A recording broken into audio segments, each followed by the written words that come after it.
a service of CNC Worldwide.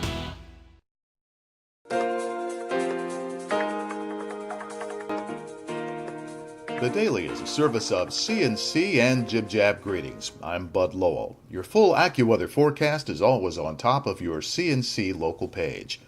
Rochester Police Chief James Shepard and Mayor Tom Richards say city police officers had no choice Thursday when they shot and killed a man on the city's west side. The victim has been identified as 20-year-old Israel Andino. He was shot during what started as a domestic violence incident at 72 Locust Street in the Etcherton neighborhood. Chief Shepard says 911 got a call from a man who said he had just stabbed his mother and was going out to shoot people on the street. When officers arrived at the house about 7:15 a.m., they found 72-year-old Carmen Baez on the porch. She'd been stabbed in the head and the neck, but was able to point her son out as the person who stabbed her. Andino was walking down Locust Street toward the corner of Dewey Avenue and Emerson Street. He was carrying a shotgun that turned out to be loaded with a deer slug.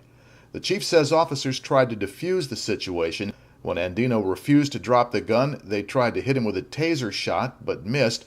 Andino, they say, then fired at the officers, and all of them returned fire, and he was killed. The chief and the mayor say this was a deadly situation, and police were justified in using deadly force to end it. The officers involved were all department veterans. For the time being, no criminal charges will be filed against 4 Athena Middle School students who heaped verbal abuse and threats onto a Greece Central School District bus monitor. Videos of the incident posted on YouTube by a student from the bus went viral, drawing worldwide condemnation and a storm of media attention to the town of Greece. Oh, no, oh my God, you're going to have doggy from your freaking sweat, you fat ass. Dude, put the glasses back on. I can't stand looking at your face. In that video, the students can be heard using foul language, sexual and scatological rhetoric, and ridiculing the 68-year-old school district employee. They also poke her and hit her with a yearbook. Greece police say the bus monitor, Karen Klein, told them she did not feel threatened by the abuse and would rather have the matter handled by the school district's disciplinary process. But that could change. Captain Steve Chatterton says under New York state law, juveniles can only be charged in family court with harassment if the event rises to the level of a misdemeanor or a felony crime. In New York State, harassment is actually a violation. So those were some of the things that we had to deal with, and we consulted heavily with the Monroe County District Attorney's Office, and us as a command staff struggled with.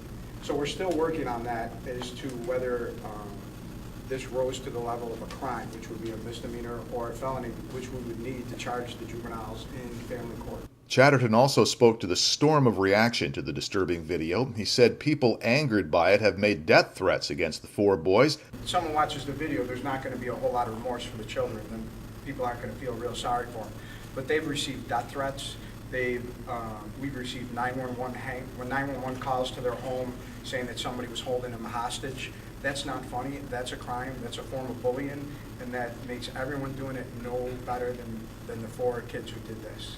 Captain Chatterton said Greece police are looking to arrest and prosecute those responsible for the false 911 calls. He called on the public to calm down and let the police and the school district handle this. For those questioning why the bus driver didn't intervene, police say the incident happened in the back of the bus. With the road noise, children talking, and fans running because of the heat, the driver couldn't hear and wasn't aware of what was going on. Speaking for the GCSD, Assistant Superintendent Deborah Hoft said all 4 students involved have been identified. Disciplinary action to the fullest extent appropriate under New York education law will be taken against all involved.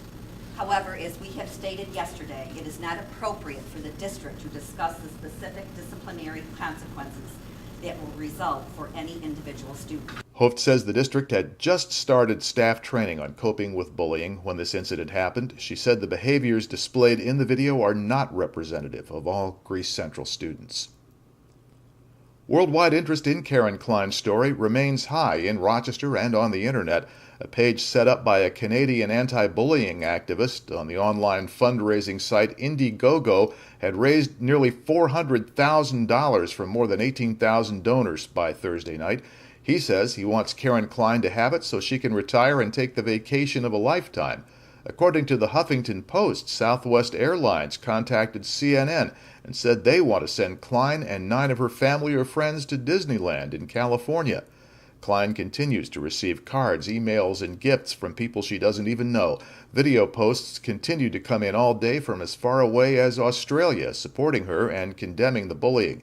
Karen Klein was interviewed on the Today Show on NBC, Fox and Friends on Fox, and a segment on Thursday night's ABC News. It's also slated for the CBS Morning Show Friday.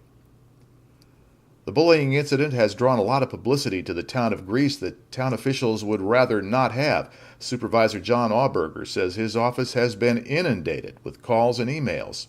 We've received phone calls from not only our own concerned residents, but also residents from across the great state and nation. We, too, are outraged by the behavior of this group of students and want to emphasize that the actions of a few do not reflect our community as a whole. Meanwhile, one Greece 7th grader and his family have been getting negative calls, texts, and comments because he was wrongly identified as one of the children involved in bullying Karen Klein. Tricia Warren, who asked us not to show her face, says her son Tyler doesn't even ride Bus 784, that he was named as one of the 4 in the video, and then he began getting threats. I don't think they're any better than the kids that did the initial bullying, you know. I mean, as far as calling me at work, to harass me at work, you know, it's a little much. They got way too much time on their hands. Tricia Warren says she lost a day from work because people were calling her there and condemning her for her parenting skills, and she says that is bullying too. The Rochester City School District says seniors who vandalized the School of the Arts will be allowed to walk in their graduation ceremony Friday night, but only if they complete 10 hours of community service first. The entrance to the school off University Avenue was vandalized with spray paint earlier this month. Police arrested 28 students following an investigation. They were charged with trespassing, criminal mischief, and making graffiti. On this page, you can find links to these and other stories. At the bottom, links to post your own news updates, sports, and salutes directly to us. Next news as it happens, updates when necessary. I'm Bud Lowell, CNC News.